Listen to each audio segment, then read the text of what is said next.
Let me move on to my next set of questions dealing with end-of-life care rules.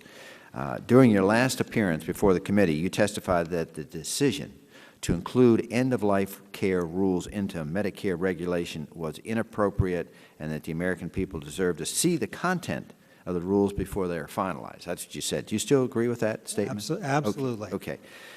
But are you aware on March 3rd, 2011, an appearance before the Subcommittee on Health, Secretary Sebelius freely admitted that she made the decision to public this regulation without notice or public comment? Were you aware of that? I was not aware of that. Okay, well, that's a fact that, based upon what you said, obviously she did not comply with it. Have you ever had any discussion with Secretary Sebelius about this admission? What I'd say is the Secretary Sebelius was very responsive to the concern that this had not been adequately ventilated by the public, and that was promptly corrected on exactly the ground you state, and that was the Secretary's decision. Yeah.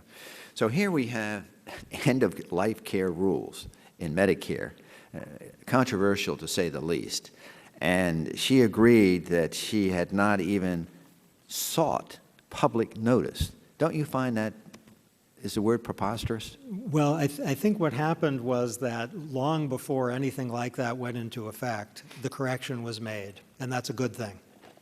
But you agree that she was incorrect by not asking for public comment? Well, HHS, I think what they formally said was not that they hadn't asked for public comment, but that it hadn't been adequately ventilated by the public. This is a very ventilated. Okay. Ventilated, Yeah, not in the sense of air, but in the sense of. But don't you think those particular rules, end-of-life care, should certainly have asked publicly for public comment in a very clear manner, unambiguous, so that the American people have confidence? I mean, that seems to be so basic. Wouldn't you agree? Yes, and that's why the Secretary amended the rule. Mm-hmm. Was your office ever briefed on the decision to include this regulation? We saw the regulation. We were Just not, yes or no? We were not briefed on that particular no, issue. the answer is no. Were any materials provided by HHS about this regulation to you? The regulation was presented to us. Could you please submit those for the record for us? The regulation is the same regulation that was published. So you But the materials, the question I had, were any materials provided? Independent Not materials? the regulation. We're talking about the materials dealing. No, I don't believe any independent materials were provided. So there's nothing that you could provide? I don't believe so. Has your office ever been contacted about the possibility of including end-of-life care rules into future regulation? No. Okay.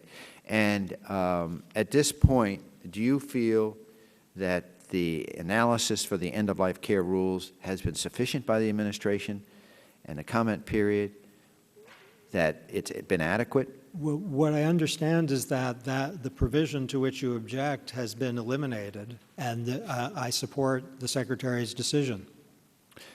And so we don't think it'll ever come up again, a new rule for the end-of-life care? Well, you know, we are in the business of reviewing rules that come before us. I would defer to the Secretary's statements. But your understanding is, by her amending and pulling this, that there is not going to be any further end-of-life rules, or they're going to be amended? Or I would defer to her on any such issues. Okay. All right, my time's expired.